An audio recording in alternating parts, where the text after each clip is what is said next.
Good morning. Today and tomorrow, NATO foreign ministers will address different pressing security issues, including the situation in the Middle East. I welcome the extension of the pause in the hostilities in Gaza. This has allowed for much needed relief for the people in Gaza, and also the release of more hostages and also the provision or delivery of more humanitarian aid. We will of course address the situation in Ukraine. We see intense fighting along the front line, and we have seen waves of drone attacks against Ukrainian cities, and we need to be prepared for more fighting and also more air and missile attacks against Ukrainian cities. This just makes it even more important that NATO allies continue to support Ukraine, and I welcome the recent announcement by allies of additional support. Germany announced 8 billion extra euros. The Netherlands, 2 billion extra euros. Just a couple of weeks ago, we established the training center in Romania to train F-16 pilots. And there is also now the 20 countries which have established the coalition to provide more air defense and coordinate efforts to provide air defense to Ukraine. So allies are doing a lot, and I expect also at the meeting today and tomorrow that allies will reiterate their strong support to Ukraine. We'll also meet with Foreign Minister Kuleba in the NATO-Ukraine Council tomorrow. Then other issues will be addressed, like China, the Western Balkans, and also the threats and the opportunities in our southern neighborhood. And I will come back to them as we then address them throughout today and tomorrow. With that, I'm ready to take some questions. Section, how frustrated are you that there will be no flag-raising ceremony for Sweden today? And is there any leverage that could be used to speed up the process? So I had hoped for a full accession of Sweden in NATO by this meeting. That has not happened. The good news is that President Erdogan has submitted the papers for ratification to the Turkish parliament, and I expect the parliament to finalize their discussions and conclude as soon as possible. Because it will be good for all of us, for Sweden, for NATO, for Turkey, to have Sweden as a full-fledged member. We need to also remember that Turkey has legitimate security concerns about terrorism, about working more closer together with NATO allies on fighting a real terror threat. No other ally has suffered more terrorist attacks than Turkey. And therefore I welcome that as part of this process. We have agreed to step up what we do in the fight against terrorism. Sweden has delivered. They are working more closely with Turkey in the fight against PKK and terrorist groups. NATO has stepped up its efforts, and therefore now I expect that also Turkey deliver on what we all agreed in Vilnius, to finalize the ratification and to work more closely together in the fight against terrorism.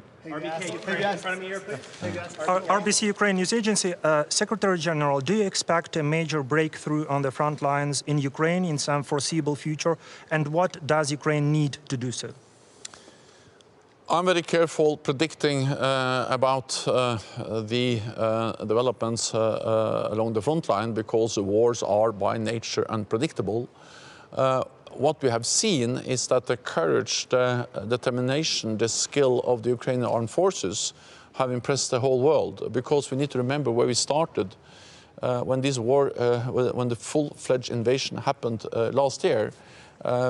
We feared, and many experts believed, that Ukraine would collapse within weeks and that Kyiv would be under Russian control within days. That did not happen. The Ukrainians have been able to push back the Russian forces in the north, in the east and in the south, and they have liberated around half of the territory that Russia occupied at the beginning of the war. So this demonstrates the skills and the capabilities of the Ukrainian armed forces. NATO allies have delivered unprecedented military support. I urge allies, and allies have also committed to continue to deliver support. And we also know that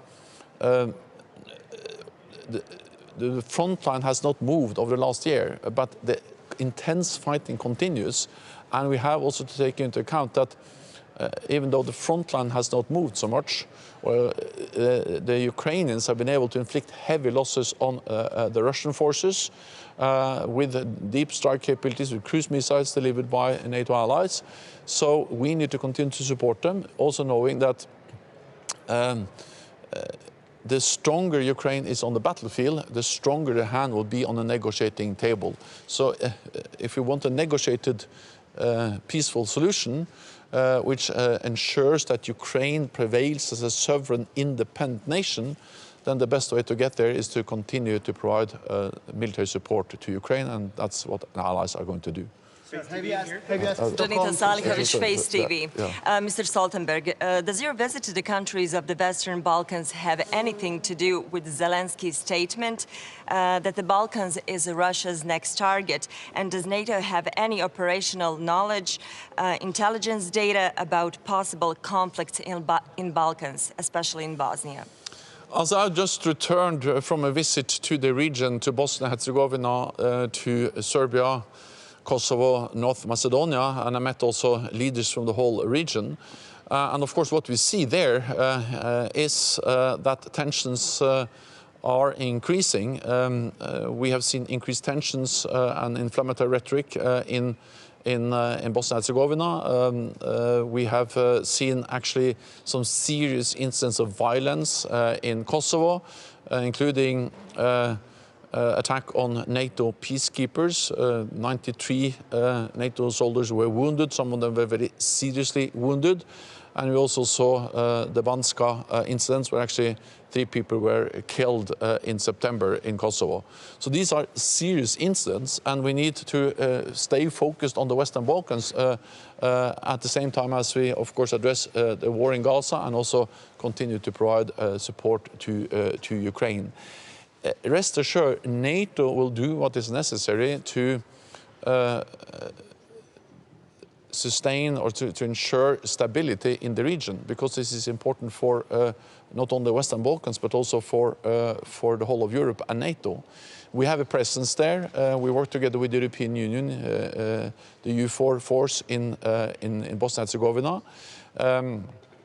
We have a presence in Kosovo, and in light of what the increased tensions, we have over the last few weeks added 1,000 more troops to our military presence in Kosovo, and we will work closely with partners, with allies in the region to ensure that we do what is possible to reduce tensions and to prevent any escalation of the conflict. Have you asked Stockholm to speed up its ratification process, to share its roadmap to combat terrorism, as insisted by the Turkish parliament? But Sweden has delivered, and that is important because Turkey has real concerns, and they have legitimate concerns when it comes to fighting terrorism. PKK is not only regarded as a terrorist organization in Turkey, also Sweden, NATO allies regard PKK as a terrorist organization.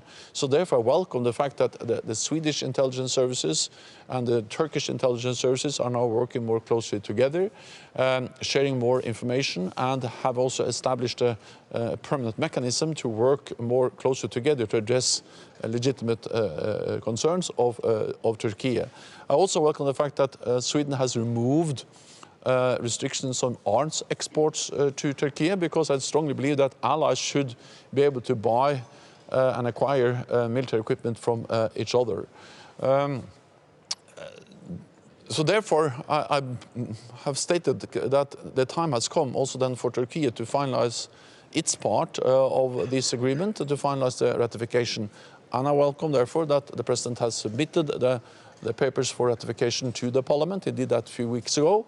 The parliament in Turkey, the Grand National Assembly, has started the processing, the discussions, and I hope they can finalize that as soon as possible. Secretary General, on Ukraine, the EU has difficulties to keep their promise on the ammunition. The US, the aid is blocked in Congress, and also the latest drawdown package was one of the smallest ever. Aren't you, at the same time, Putin has shifted to war economy and they get weapons from North Korea and Iran. Do you think Ukraine has to think about a new strategy in order to prevail? It's our obligation to ensure that we provide Ukraine with the weapons they need. Because it will be a tragedy for Ukrainians if President Putin wins, but it will also be dangerous for us. Because then the message to all authoritarian leaders, not only in Moscow but also in Beijing, is that when they violate international law, when they invade another country, when they use force, they get what they want. So this is about the whole idea of a rules-based international order where territorial borders are respected. And therefore, NATO allies have provided unprecedented level of military support. This has really had an impact, made a difference on the battlefield, because the Ukrainians have been able to liberate around 50% of the territory that was occupied after a full-scale invasion. The challenge now is that we need to sustain this support. And therefore, I welcome the very concrete announcement that have been made of billions of extras of euros extra from Germany, from the Netherlands, the establishment of this coalition to provide air defense, and also many other allies announcing more ammunition, more weapon systems, and so on. I'm confident that the United States will continue to provide support because it is in the security interest of the United States to do so. And it's also in line with what we have agreed. So this is all allies have stated again and again, the last time at our NATO summit with all the leaders present in Vilnius, that we will provide support to Ukraine, we will step up our support, and also NATO has agreed to help them also to modernize their armed forces to ensure full interoperability between the Ukrainian forces and the NATO forces. And on top of that, what NATO does, of course, we have the US-led contact group for Ukraine, Ramstein format, with 50 nations, and they are of course also providing support, which makes a huge difference. So again, we just have to stay the course. This is about also our security interests. Iranian militia has been... Sorry. Okay, thank you so much. Thank you.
Kollegor.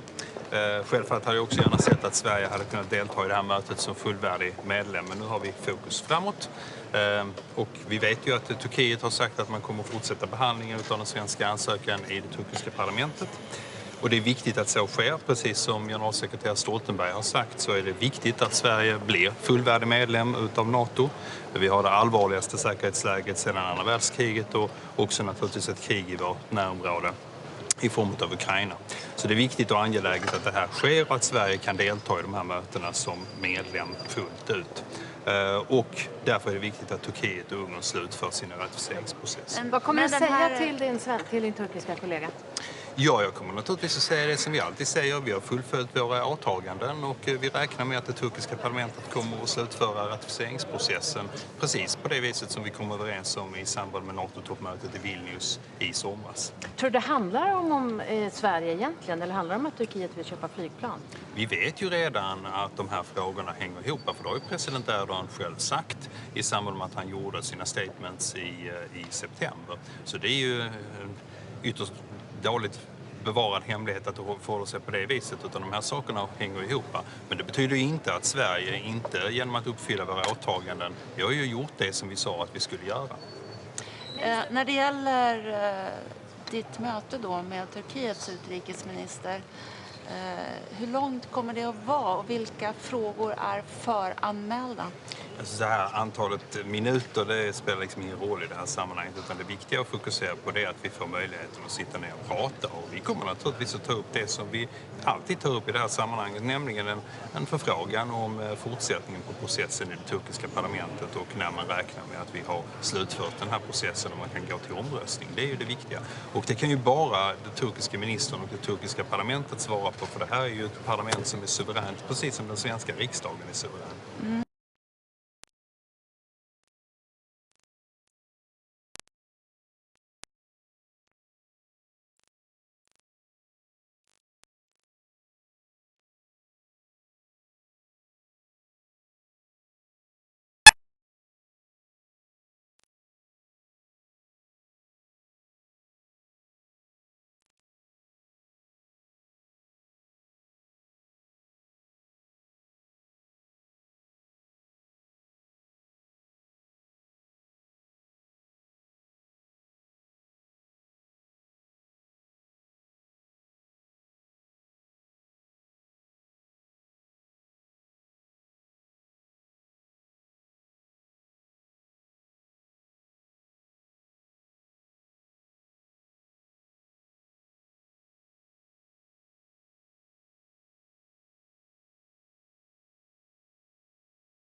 And also, it's almost 2 years since you applied to join NATO. Well, however, there has been processes that have taken longer time. We can say so far that having been received status as invitee during the summit in Madrid, this was a historically short process if you look at it from a NATO perspective. So, of course, we are always looking towards closing the business and arrive at this meeting as full members. But so far we see progress within the process, and that's good for us. När idag ska du träffa din turkiska kollega? Ja, vi kommer att träffa honom en bit in på eftermiddagen. Exakt, jag tror det är runt 16 till. Kommer vi få någon slags rapportering hur mötet har gått? Allt sånt kan ni ta med Anna. Okay. Vad kan Sverige göra för att snabba på processen med Ungern och Turkiet?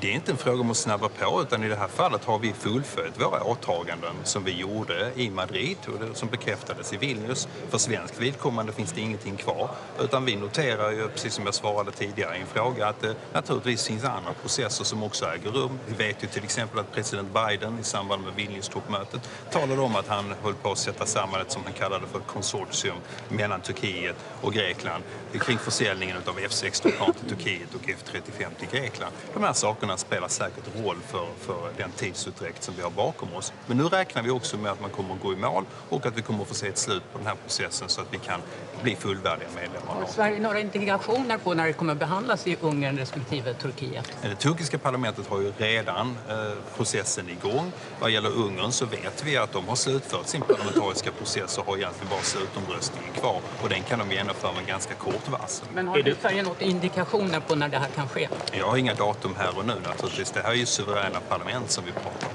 Är du orolig över att när det gäller Ungern att saker som har med EU att göra, vad gäller pengar till Ukraina och sånt så att säga, att det spelar in i NATO-ratificeringen? Jag har väldigt svårt att se de kopplingarna av den enkla anledningen att NATO-frågorna står ju på sina egna ben i det här sammanhanget. Och det här är ju en försvarsallians där det också finns andra länder som deltar som inte är EU-medlemmar, till exempel Turkiet. Så jag tycker det är viktigt att hålla de här sakerna isär och vi ser inga sådana indikationer. Ungerns president när hon var här för några veckor sedan sa att det kanske är bra med lite fler kontakter mellan svenska och ungerska politiker i det här för att få en lossning. Är det någonting som har skett? Vi har kontakter på flera olika nivåer hela tiden och man får inte glömma att Sverige och Ungern har väldigt välutvecklat samarbete på många områden. Vi har till exempel många svenska företag som är aktiva i Ungern och vi har dessutom Gripen-projektet som är ju ett militärtekniskt projekt gemensamt mellan våra stater. I det här fallet när det gäller NATO-ratificeringen så vet vi att den ungerska regeringen har tydligt uttalat sig positivt till förmån för att Sverige ska bli NATO-medlem och vi räknar därför att man kommer kunna slutföra den här processen med väldigt kort varsel den dagen då Ankara också säger att man kommer att göra det. För vi håller oss ju till det som premiärminister Viktor Orbán har sagt. Vi kommer inte vara sist i den här processen med att ratificera Sverige. NATO secretary has... Nu får vi tag i dig, Anna. Ring mig så...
Morning. We meet today and tomorrow for consistent discussions on the implementation of the decision adopted by our leaders in Vilnius and to prepare the benchmarks for the anniversary summit in Washington next year. Romania stresses the importance of consolidating the eastern flank by the implementation of the operational regional plans. In this respect, all the battle groups along the eastern flank must be raised at the level of brigades. What is very important for us is to underline the fact that Russian attacks on the ports in the Black Sea and on the Danube produce incidents on the Romanian territory on an allied country. This is why it's very important to continue the measures in this respect. We are very grateful to our partners for the measures taken by NATO and individually by the allies. It is also very important for Romania in this context to enhance air police, air patrolling, deploying radars, which demonstrates the solidarity and send a strong signal to Russian Federation that Black Sea is of strategic importance for NATO. 2 weeks ago, the F-16 training hub has been inaugurated in Romania. this solid partnership, transatlantic partnership, built with valuable contribution of Denmark, the Netherlands, and the US, brings further our commitment in supporting the Ukraine. Let us keep in mind that Russia will soon resume its winter campaign against Ukraine, against the energy sector in Ukraine. Last week we had a G7 plus meeting with Secretary Blinken and Minister Kuleba in order to discuss the situation in the energy sector in Ukraine and their needs. The support for the energy sector in Ukraine remains critical. We will have the first NATO-Ukraine Council in the format of foreign ministers with the participation of Minister Kuleba, and the statement we are going to adopt will send a strong signal of our unwavering support for Ukraine. We will also discuss about the NATO-Ukraine partnership agenda, advancing the reform, and our strong support for Euro-Atlantic aspiration of Ukraine. As there is a strong partnership between EU and NATO, I look forward for a positive decision in December on opening the accession negotiation for Republic of Moldova and Ukraine. On the Western Balkans, I will share with my colleagues the results of my tour in the region. Alongside the Black Sea, the Western Balkan region remains of strategic importance for NATO. NATO has to stay there.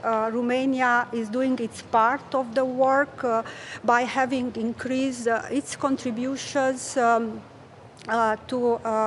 Eurofor Althea and K4 mission in the region. Thank you. And a quick question. You said you discussed winter aid for Ukraine. Could you expand a little bit on that? What are the needs and what are you able to provide? We have discussed in details, according to the information provided by Minister Kuleba, the needs of the energy sector in Ukraine and the shared responsibility of the countries in the region, all of the countries to continue the support for Ukraine. What does that mean? It means of providing energy, providing generators, all the needs they have to resist the winter. Thank you. Thank you. Bye.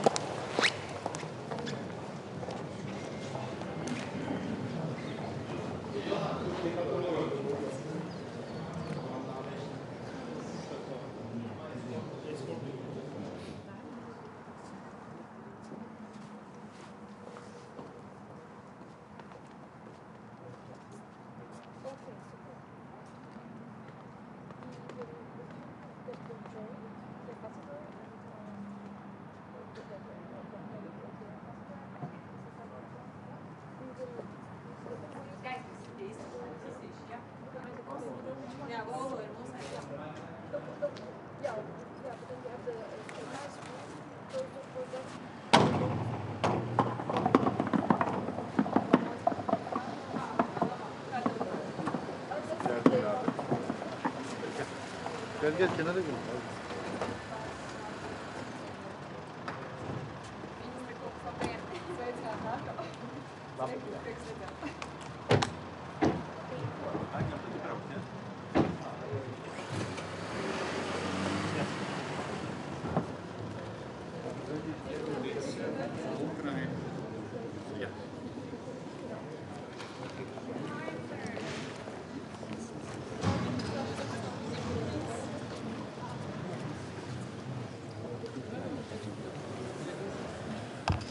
So, good morning, everyone. It's almost 2 years now since Russia has been waging a very brutal war in Ukraine, and this war has changed dramatically the security situation in Europe and indeed around the world. Now, we as NATO, we have a very important role to play in ensuring peace and stability in Europe, actually peace and stability in the world. And there are three things that we really need to focus on. So the first that we need to focus on is making sure we invest in our own security, that NATO members make and pass the 2% pledge. It's only through investing in ourselves that we can ensure the security of all allies. The second is we have to continue to support Ukraine in all ways. Ukraine as a free and independent nation which is fighting for its very survival against the Russian aggressor. It's in our direct interest to continue supporting Ukraine to make sure that Russia does not win this war, that Ukraine can win the war. We also have to stand by Ukraine, assisting it in moving towards NATO so that when the time is right, the conditions allow, Ukraine could, without hesitation, then become a NATO member state. And the third is on Russia, and the word is containment. We have to work on a 360-degree containment model. It took a while, for everyone to realize the very real and actual threat that Russia is.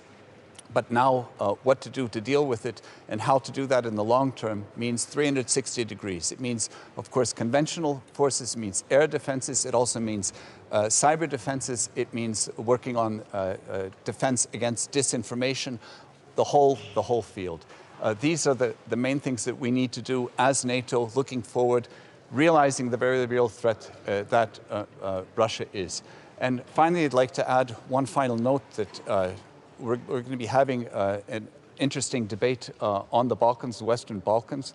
It's very important for NATO to ensure peace and stability in the region. Also, my country, Latvia, is heavily invested. We are actively participating in the KFOR mission in Kosovo, with actually our largest contingent that we've had outside of Latvia. So we've reaffirmed that commitment. Peace and stability in the Balkans is very important for European peace and stability.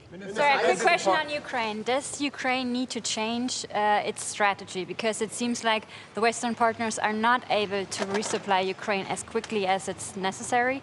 And people, even in Ukraine, talk about a stalemate. Well, first, I think it needs to be acknowledged that Ukraine has done one hell of a job. They have regained about half of the territory that they lost initially to Russia's invasion.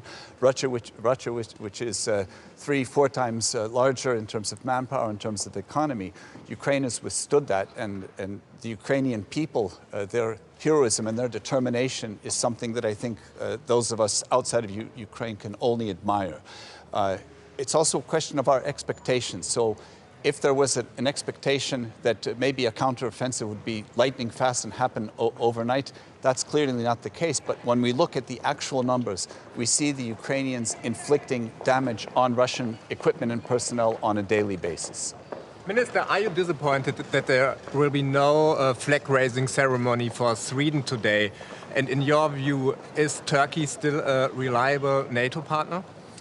In my view, Turkey is a reliable NATO partner. We're expecting the Turkish parliament to continue and complete the proceedings for the ratification, and we see no reason why this shouldn't happen in a short amount of time. But are you disappointed that there's no flag-raising ceremony today? As I said, for Latvia, it's very important that Sweden does become a NATO member state. That's very important for regional security around the Baltic Sea. And we have every indication that our Turkish friends and allies are going through the procedures. Another question on Ukraine. Now that Ukraine faces the second winter in this war, what are the needs? What is NATO or NATO allies able to provide in order to prevail this winter? Well, so there are a number of aspects. One is, of course, militarily, everyone is continuing there, but also, especially now, on the energy infrastructure. And for example, we recently had a meeting. It was not within the NATO, it was in the G7 context, and country after country, including my own Latvia, making very concrete pledges and actually moving equipment, high voltage equipment, diesel generators, etc., to help the Ukrainians get through this winter with the expected onslaught and bombardment of its critical infrastructure that Russia is already underway in carrying out. Are there any lessons? General Secretary? The lessons learned is be prepared, and this year Ukraine, together with its allies, and friends is much better prepared. Minister, your colleague from Lithuania, Gabrielius Landsbergis, has recently voiced some concerns about the security of the Baltic states, and he said that in a few years, we don't know really when, but in a few years Russia might rise again and pose some threats to the Baltic states. So do you also see these concerns in Latvia, from Latvian perspective? Russia is a threat to the entire security of Europe, not specifically only in the Baltics or elsewhere. And what we in the Baltics, what we in Latvia are doing, we are investing in our own security. So we're going to be at 2.4% of GDP this year, going to 3% by 2027. We see our allies in the EFP, the forward presence in Latvia, beefing up their presence in personnel, in manpower, in capabilities. We are purchasing our own air defenses, coastal defenses, HIMARS systems. So we are investing heavily in our own defense, and the allies are doing this in parallel. And the key word is to be prepared. And defense and deterrence is the key. What we need in Europe is peace. But with Russia, the only way to ensure that peace is to be strong, to make sure that an attack or a movement towards any NATO country would never occur. That is the goal, and that is currently what we are building up. Everyone stresses that Ukraine already regained 50% of the territory that was occupied by Russia. And you also talked about what are our expectations. Is that a hint, because everyone stresses that, is that a hint to Ukraine that at some point they have to think about their expectations? No, absolutely not. It's simply an assessment of the actual situation. Ukraine was not able to create, how should we say, lightning counteroffensive because of lack of equipment, lack of weapons, which were not necessarily very quick in coming.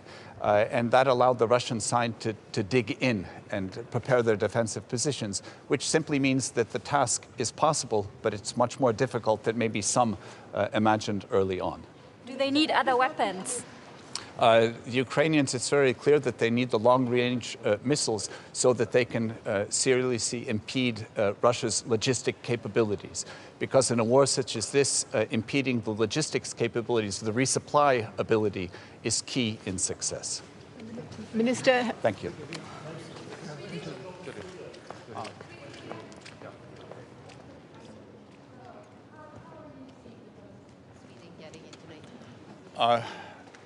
I was present in Vilnius last summer, and I and all other colleagues were very pleased when President Erdogan announced that Turkey will be ratifying Sweden's accession bid. The Parliament came together in October, so now it's the end of November.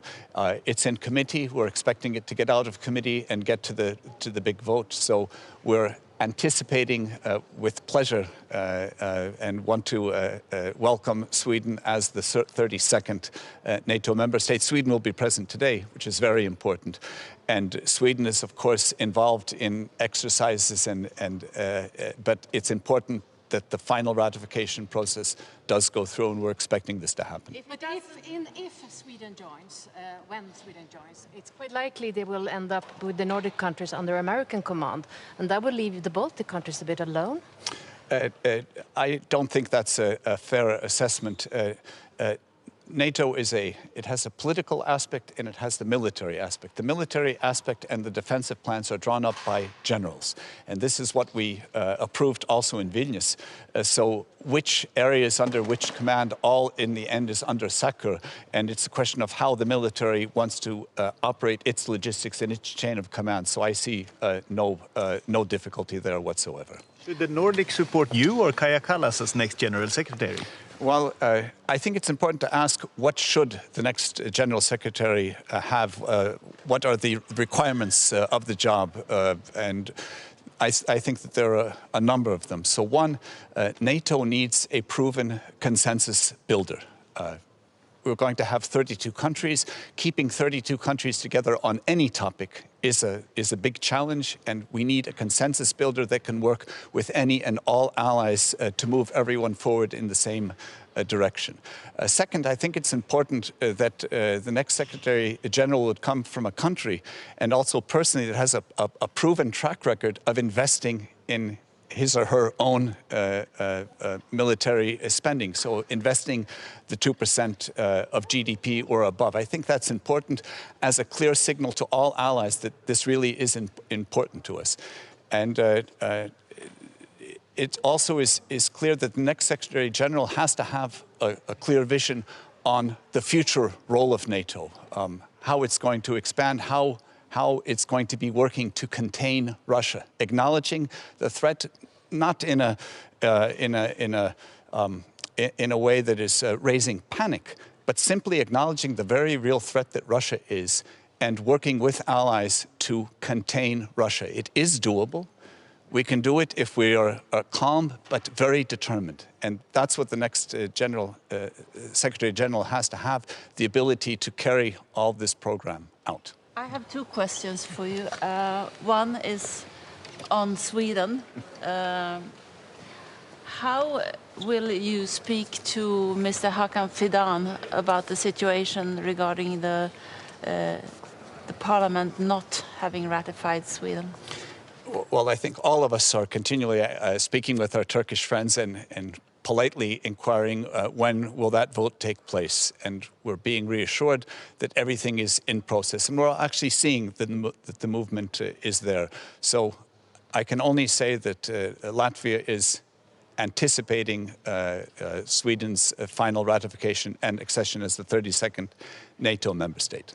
How do you interpret what's going on in northern Finland and in other borders where Russia is sending asylum seekers, obviously? Well, in Latvia, Lithuania and Poland for more than 2 years we have been facing a hybrid threat from Belarus, where the Belarusian authorities are encouraging third country nationals to illegally attempt crossing into the European Union.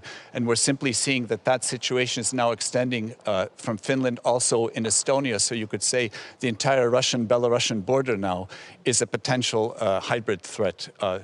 We are all very closely coordinated. We are speaking with each other on a political level on a daily basis, and importantly on the border patrol on a daily basis. It simply is a threat that in Latvia, Lithuania and Poland we've been living with for 2 years, and we have certain expertise. Now, unfortunately, Finland and Estonia are joining, and it looks like a concentrated and coordinated effort backed by Russia. The purpose is to create instability. Actually, from Russia's point of view, it's a low-cost way of potentially causing problems. It doesn't require the army, it doesn't require any large investments. It simply requires allowing people through, or perhaps even organizing people to move through. We've seen that on our border for more than 2 years now, and we're seeing it begin in Finland and Estonia. But the important counter message is that those of us on the NATO side are united and coordinated, and we will be able to maintain NATO's outer border regardless of what Russia does or does not do.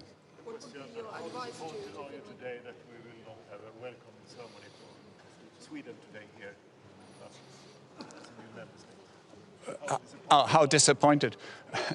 Well, I can only say that as the foreign minister of Latvia, my country is anticipating very much this final ratification procedure in Turkey and in Hungary.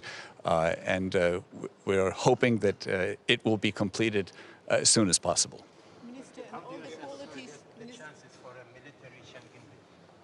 For a the movement of the troops across Europe more easily without bureaucracy.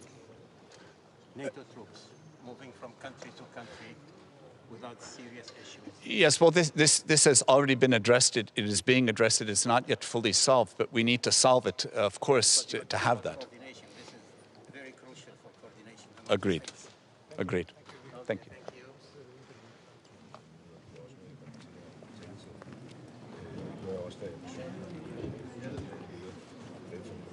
Man skal dog glæde sig af, at der er kommet et langt proces, og Erdogan har oversendt papirerne til den tyrkiske.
cette année, mais je voulais au moins être là pour vous saluer à votre arrivée. Voilà, donc,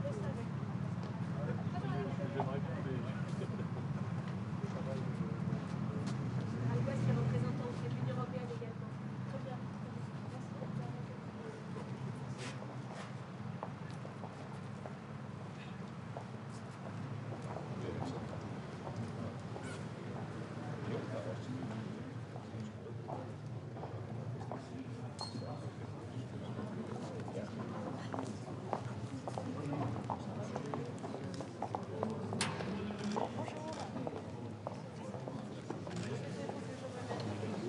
Ici, parfait.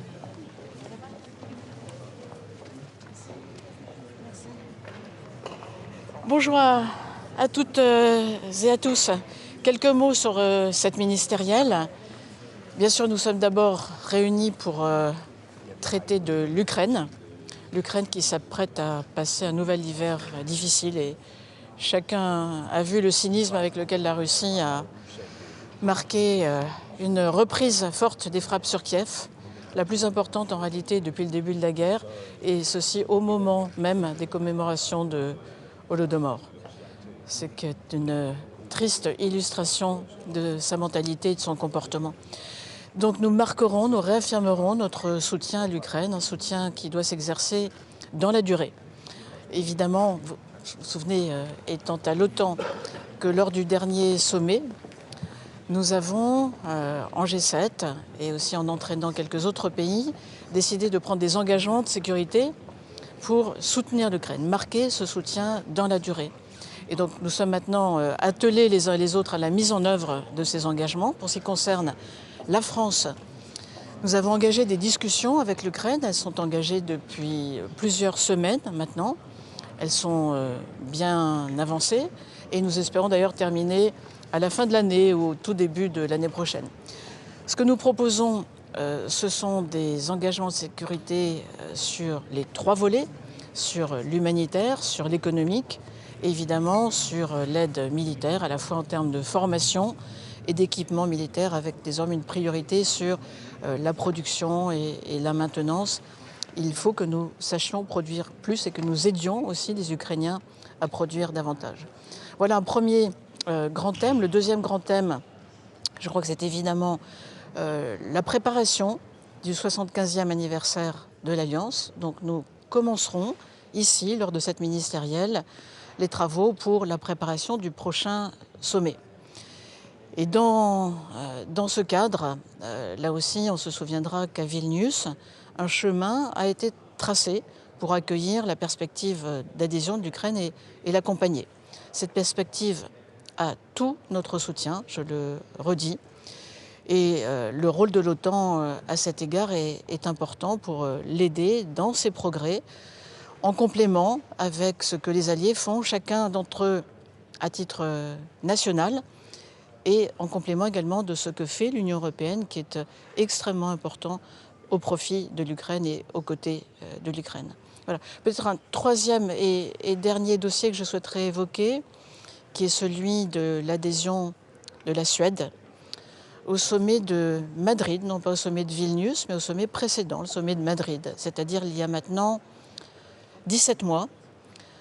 Nous avons accueilli favorablement les candidatures de la Finlande et de la Suède. Et je veux rappeler ce que nous avons tous dit d'un commun accord au plus haut niveau des chefs d'État ou des chefs de gouvernement.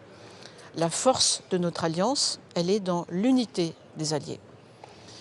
Depuis Madrid, la Finlande est devenue membre de l'Alliance. C'est une bonne chose, nous nous en réjouissons. C'est une fierté de voir flotter son drapeau.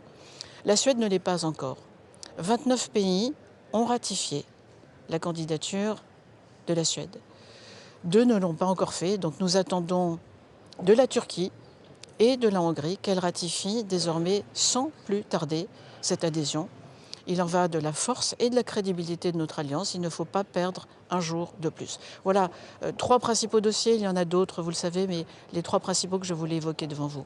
Madame la ministre, est-ce que l'Ukraine doit penser sur une stratégie différente? Parce qu'il y a des gens, même en Ukraine, qui disent « rien ne bouge pas, il y a un stalemate ».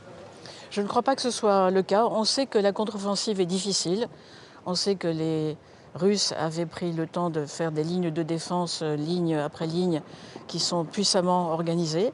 Mais vous avez vu aussi que l'Ukraine marque des points avec des frappes en profondeur, qu'elle marque des points aussi en mer Noire, notamment grâce aux équipements que nous lui avons fournis.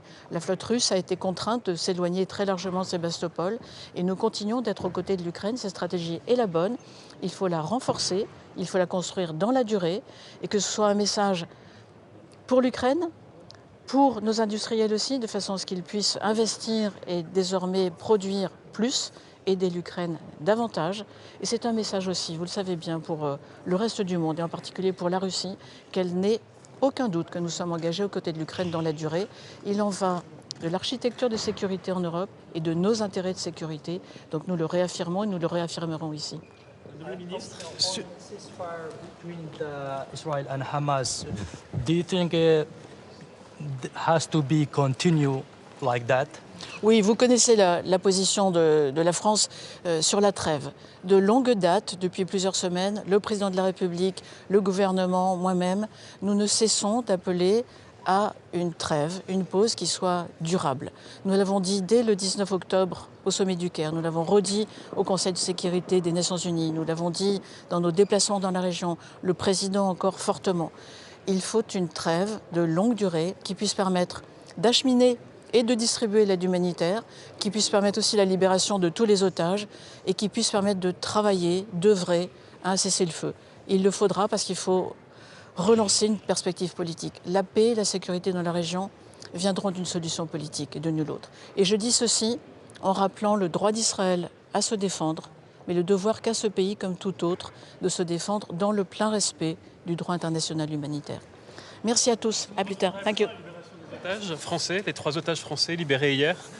J'ai réagi plusieurs reprises dès hier soir en disant que pour nous c'était un immense soulagement d'avoir pu avoir 3 de nos enfants qui sont remis à leur famille, qui recouvrent la liberté.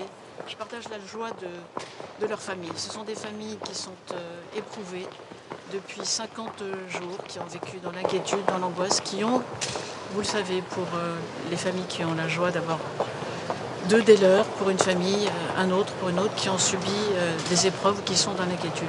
Et maintenant, il faut que nous continuions à travailler comme nous le faisons. Le président de la République, mes collègues des armées, mes collègues de la santé pour apporter de l'aide humanitaire et l'ensemble de nos équipes diplomatiques à Tel Aviv, à Jérusalem, dans la région. Moi-même hier, lorsque j'étais à Barcelone, j'ai rencontré de nombreux de mes homologues arabes. Nous continuons et nous continuerons à travailler pour amener tous les nôtres. La France n'abandonne pas ses enfants, jamais. Elle veut la libération de tous les otages. Il y en a encore. C'est inacceptable de prendre des enfants et des civils en otage. Donc nous continuons. Merci beaucoup.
Surtout que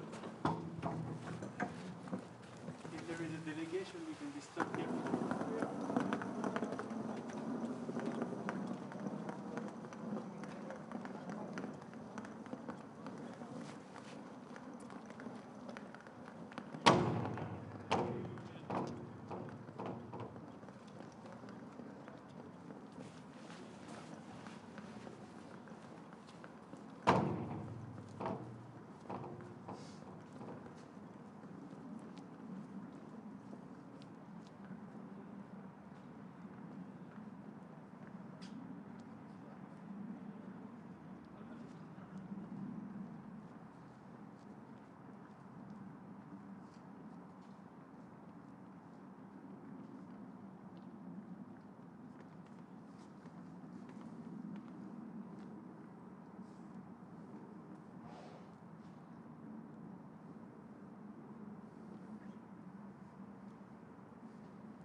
Siinä molemmat kansainvälinen media ja Suomi.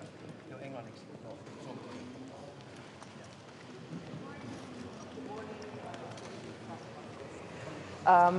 This meeting, the ministerial meeting, will concentrate on mainly the preparations for the Washington summit. And obviously, we regret that Sweden still is not a member of NATO.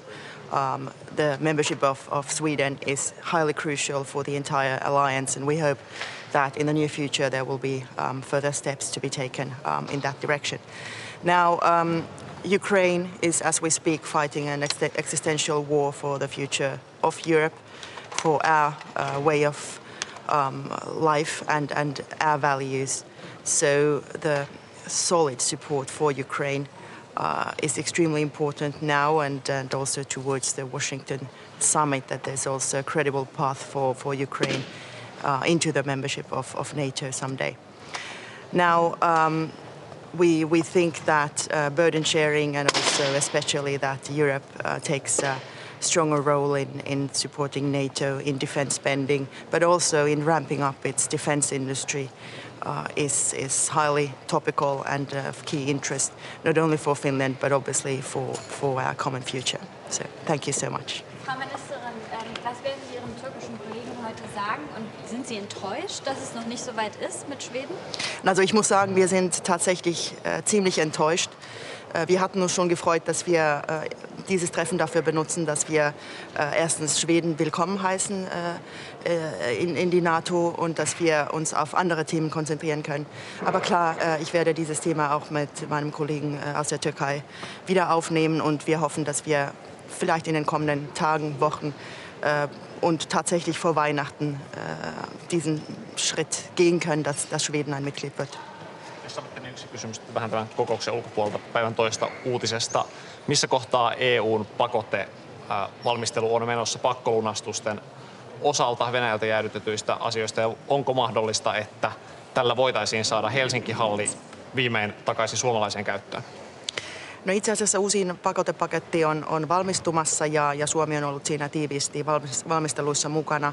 Ja on tosiaan aivan totta, että on tärkeää, että Helsinki-halli saadaan yleisen edun mukaisesti suomalaisten käyttöön ja tässä toivotaan nyt pikasta etenemistä ja sen eteen tehdään töitä. Venäjä työntää Suomeen edelleen pakolaisia tällä kertaa pohjoisen kautta ja Suomi harkitsee rajan sulkemista. Kuinka pitkään tämä on Suomen oma kysymys? Frontex on vähän apuna. Tarvitaanko tässä avuksi vielä NATOa? No Frontex on tosiaan aika merkittävästikin apuna. Frontex lähettää 50 henkilöä auttamaan Suomen rajan osalta. Ja on totta, että tämä on tosiaan paitsi Suomen raja, niin Euroopan unionin ulkoraja ja myös NATOn ulkoraja. Ja sekä Euroopan unionissa että NATOssa yhtä lailla kuin meillä Suomessa tiedostetaan, että kyseessä on täysin häikäilemätön hybridioperaatio. Ja sen vuoksi meidän vasteemme ei pelkästään Suomena, vaan unionin ja toisaalta myös NATOn puolelta tulee olemaan tarvittava kaiken aikaa. Onko raja suljettava vai onko muita keinoja? Me koko ajan arvioidaan tilannetta ja sen mukaan edetään, mutta täytyy sanoa, että ei varmaankaan Venäjänkään kannalta ole toivottavaa, että varsinkaan pitkäksi aikaa raja menee kokonaan kiinni. Että päinvastoin heidän tulee ymmärtää, että paluu entiseen operatiiviseen yhteistyöhön on hyvä ja tarvittava. He eivät voi käyttää kolmansien maiden kansalaisia tällä tavalla hyväkseen jossain operaatiossa, jonka tarkoitusperiä mekään emme todella ymmärrä. Ja toki toivomme, että Venäjä vetäytyy Ukrainasta. Mikä on se viesti, jonka aiot tästä rajan tilanteesta kollegoille nyt viedä ja missä kulkee se raja, että tässä jonkinlaista NATOnkin apua ehkä sitten tarvittaisiin? Tätä keskustelua laajasti myös virkatasolla ja itse aion nostaa tätä tänään esille kokouksessa ja kollegojen kanssa ja pohdimme askelia ja toki tilanteita, jossa mahdollisesti joudumme tukeutumaan NATOn apuun. Ministeri, kuinka sietämätöntä tämä Ruotsin NATO-jäsenyyden venyminen on? Rupeeko se jo syömään NATOn uskottavuutta? No, meillä oli eilen Ruotsin pääministeri, ulkoministeri ja puolustusministeri Helsingissä ja keskustelimme toki tästäkin aiheesta. Mutta täytyy toivoa tosiaan, että nyt vielä jouluun mennessä asia nyt kähtäisi niin eteenpäin, että Ruotsi tosiaan saataisiin jäseneksi mahdollisimman pian ja ihan muutaman viikon kuluessa. On harmillista, että se ei tapahtunut nyt. Olemme pettyneitä siihen, se on täysin selvä. Mutta nyt katsotaan eteenpäin ja toivotaan, että nyt nämä viimeiset askeleet saataisiin käytyä mahdollisimman pian. Aiotteko käydä tässä kokouksessa jotain keskusteluita tähän liittyen? Ehdottomasti aion käydä. Frau Ministerin, noch mal kurz eine Frage zu Schweden. Sie haben gerade gesagt, Sie sind sehr enttäuscht. Inwiefern würde der Beitritt Schweden auch die finnische Sicherheit verbessern? Würden Sie sich sicherer fühlen? Könnten Sie es noch mal so ein bisschen erklären? Also tatsächlich ist es so, dass Schweden für uns nicht nur also auf sozialer, politischer Menschenebene sehr nah ist. Das sind unsere Brüder und Schwestern. Aber tatsächlich für die gesamte Sicherheit und die Verteidigung im Ostseeraum ist es einfach nur unentbehrlich, dass Schweden Mitglied NATOs wird. Und wie bereits erwähnt, ist es nicht nur für die Sicherheit in unserer Region wichtig, sondern für das gesamte Bündnis, weil Schweden selbstverständlich auch sehr wichtige Kapazitäten mitbringt, die uns allen zunutze kommen. Setzt die Türkei hier die Glaubwürdigkeit und das Vertrauen, das man in die NATO hat, aufs Spiel? Das denke ich nicht. Die NATO ist glaubwürdig und die NATO ist stärker und vereinter denn je. Und wir hoffen, dass wir diesen Schritt so schnell wie möglich gehen können. Ukraina valmistautuu toiseen sotatalveen ja rintama on jämähtänyt paikalleen. Onko muita vaihtoehtoja kuin käydä sotaa loppuun asti? Miten sota saadaan päättymään? Kaikista tärkeintä on ymmärtää se, että tämä on Ukrainan puolustustaistelu, jossa he toki puolustavat myös meidän läntisiä arvojamme ja meidän eurooppalaista elämäntapaamme, mutta tästä samaisesta syystä se on ukrainalaisten asia päättää, että milloin on mahdollinen tilanne lähteä pohtimaan neuvotteluja, mutta ilman muuta neuvotteluita ja tietä kohti rauhaa valmistellaan ja me olemme kumppaneina ja ystävinä siinä tietenkin tukena ja teemme kaiken mahdollisen sen eteen. Esimerkiksi nyt tästä rauhanformulasta ei ole pelkästään viime aikoina keskusteltu, vaan on päästy hyvinkin eteenpäin sen 10 kohdan asialistan osalta ja Suomikin ottaa vastuuta erityisesti ympäristöturvallisuuden osalta yhtenä puheenjohtajana, jotta saamme kaiken sitten selviämään siihen päivään mennessä, kun neuvottelut alkavat ja sitä kautta tuettua Ukrainaa entistä vahvemmin. Milloin on aika Ukrainan liittyä NATOon? Meidän mielestä Ukrainan rooli ja asema on ehdottomasti NATOssa tulevaisuudessa. On selvää, että NATOon ei voi liittyä sotaa käyvä maa, mutta kaikki ne askeleet, jotka siihen voidaan tehdä ja valmistautua, että jonain päivänä tuo sotakin on ohi ja Ukraina on silloin valmis jäseneksi, niin ne askeleet ovat itse asiassa jo alkaneet viime kesänä Vilnassa ja Suomi yhtenä NATOn jäsenmaana erittäin pontevasti tukee Ukrainaa tässä. Minister, how damaging to NATO is the delay in Sweden's membership? Well, let's put it this way. It's not damaging to NATO. NATO is hugely unified and credible and more or less back to its roots now after the full-scale invasion that Russia started against Ukraine. And I'm fully convinced it will stay this way. But it has to be said that, yes, we are so disappointed that Sweden to this day is not a member yet. But once Sweden becomes a member, and we hope that will happen very, very soon, Sweden will bring its capabilities to the use of the entire alliance. But of course, it will mean masses also, especially for the region, which is important for Finland as well, which is the area around the Baltic Sea. Thank you. Kiitos. Danke.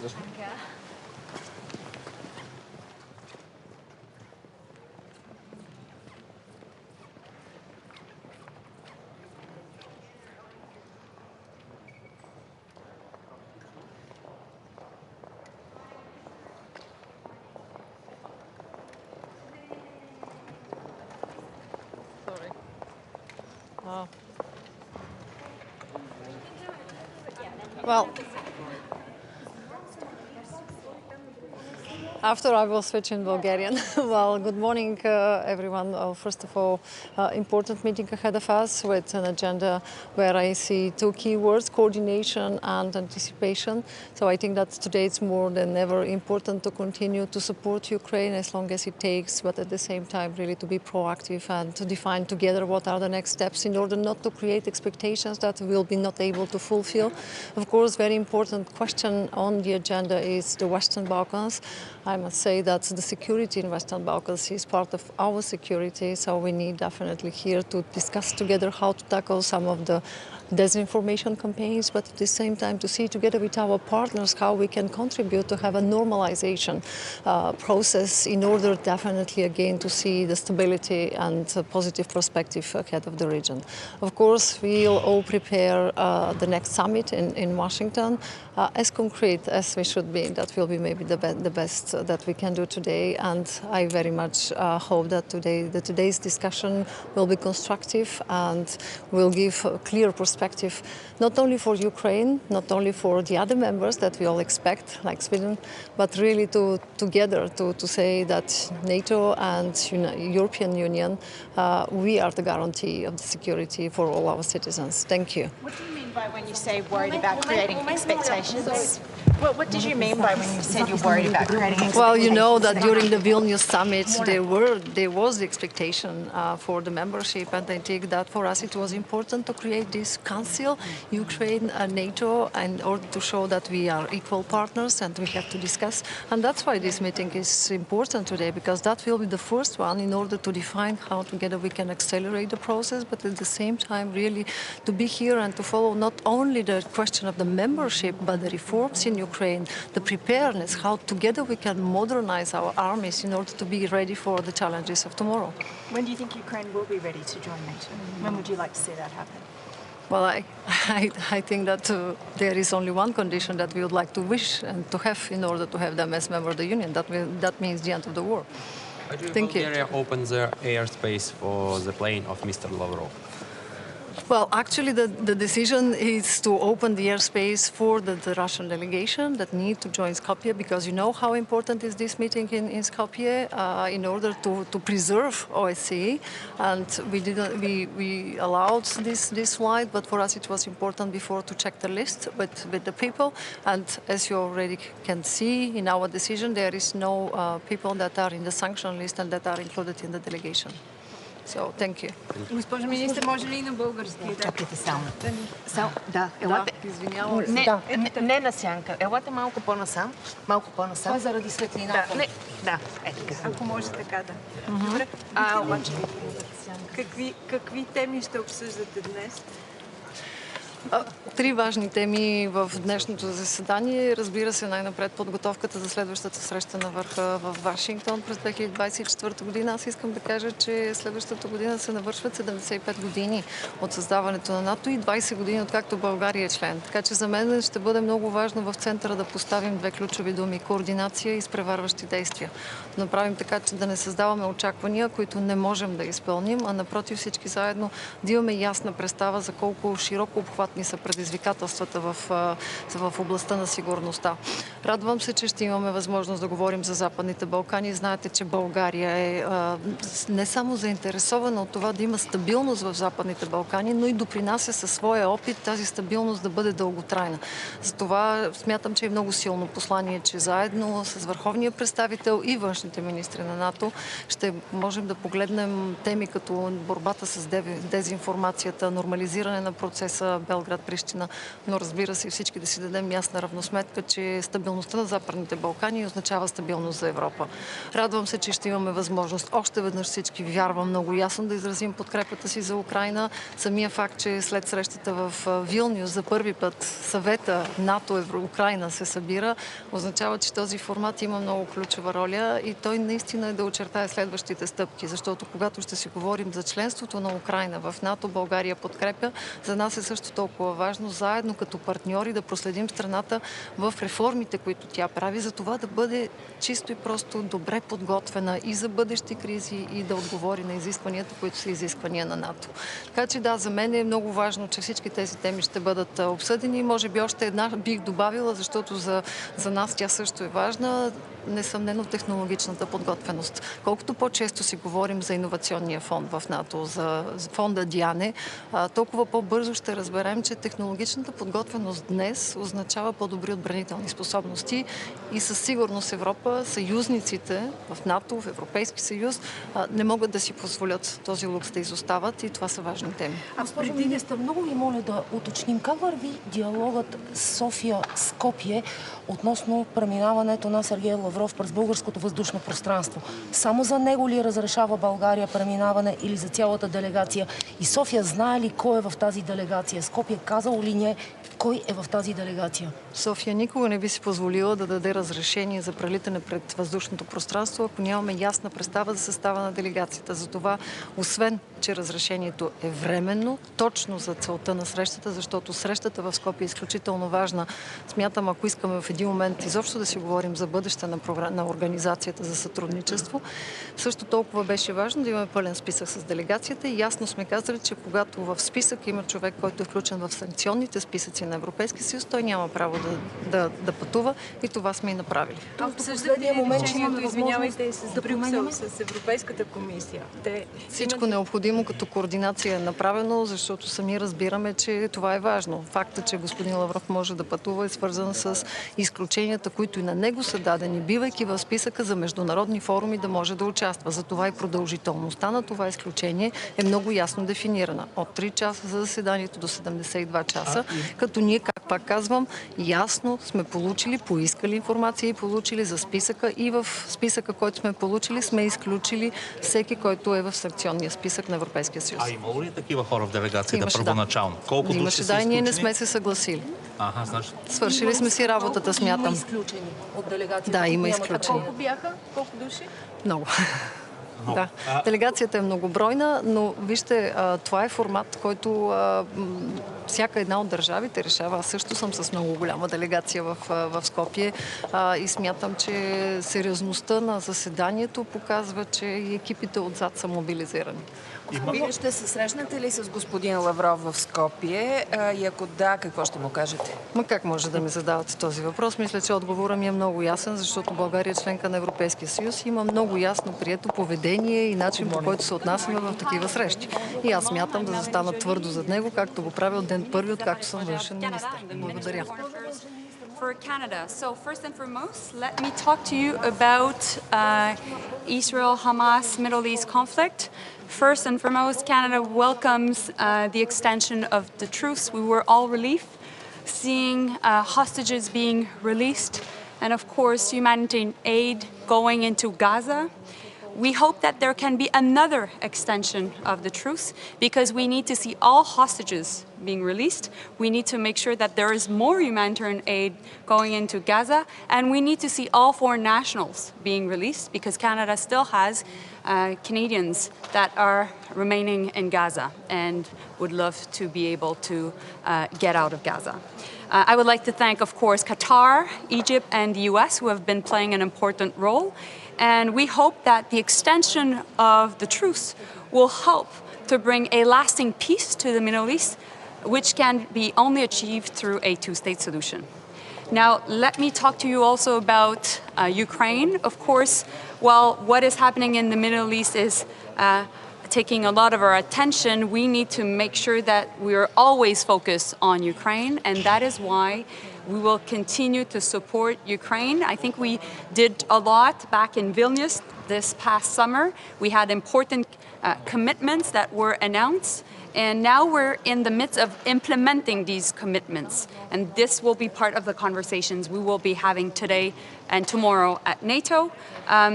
Of course, Canada has been spearheading the idea of long-term security commitments for Ukraine, and right now we are working amongst the G7 to make sure that these long-term security commitments are also fulfilled, and so you can hear me talking about that in the coming days. Je peux tout dire ça en français si vous voulez. Minister, one Do you question want in to say English. Il n'y a personne qui veut que je parle en français ici. Minister, one question. I can say that in French. I'll just say it very quickly in French. Okay? Donc, sur la question du Moyen-Orient, je voulais tout simplement vous dire que le Canada voit d'un bon œil le fait qu'il y ait un prolongement, une extension de la trêve. Nous nous attendons et nous soutenons une autre extension de la trêve. Pourquoi? Parce que nous pensons que c'est la seule façon qu'il puisse y avoir une libération de tous les otages, qu'il puisse y avoir aussi plus d'aide qui soit acheminée à Gaza et finalement que les Canadiens qui sont pris à Gaza et tous les autres nationaux qui sont à Gaza puissent être en mesure de quitter la région. Et essentiellement, ce que l'on en appelle, c'est que cette extension de la trêve puisse mener à une paix durable qui pourra se faire uniquement par une solution à deux États.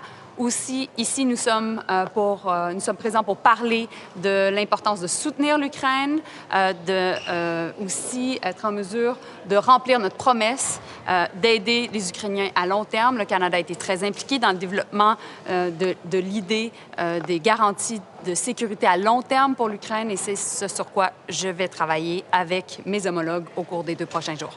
Thank you. Do you think Ukraine has enough to win this war? I think that Ukraine has a lot, but needs more. And that is why we came up with important commitments this past summer. Now, while there's been lots of words, we need even more action. And that is why we'll be talking about the implementation of our commitments, which is key. In the Middle East, over the past several weeks, there were so many activity, Iranian militia activity. They have been attacked some bases, U.S. bases. Are you concerned in the Middle East on Iranian militia activity? We're always concerned with Iran. We're always concerned with the fact that Iran is a threat to the Middle East, and that is why our approach when it comes to Iran has been clear. Iran has no place and needs to stay out of any form of Israel attacks. And of course, Hezbollah and Hamas, for us, are terrorist organizations supported by Iran. So you're talking about action, but you're still below the 2%. Canada's still not fulfilling the 2%. You talk about action, why is that?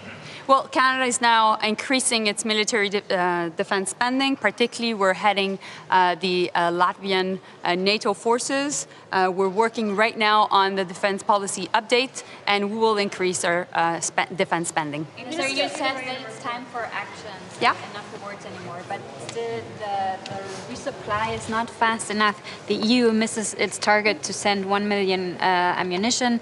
The drawdown package from the US was very small last time, and the aid is blocked in Congress. Does Ukraine need to think about another strategy, like truly think about another strategy in order to win this war? I think we have a good strategy, and Ukraine has a good strategy, but we need to implement it.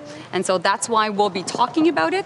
Prime Minister Trudeau and President von der Leyen and Charles Michel were together in Canada last week and announced more support to Ukraine, and we will continue to make sure that that happens. Thank you. Thank you so much.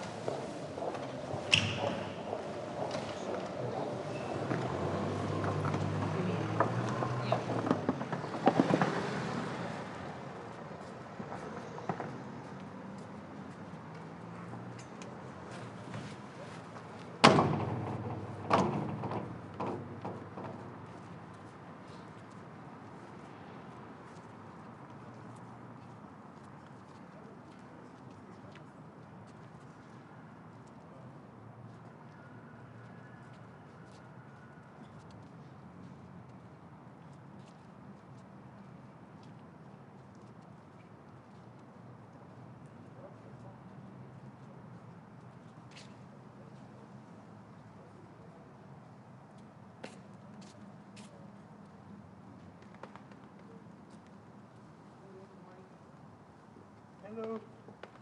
For journalist entrance? Yes. It's here. Press access only. Thank you.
Hello.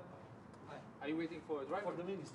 For the minister, it's Vito? Mr. Vito? EOS? Not Ambassador. Ah, yeah.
Sigara basar bas doorstep.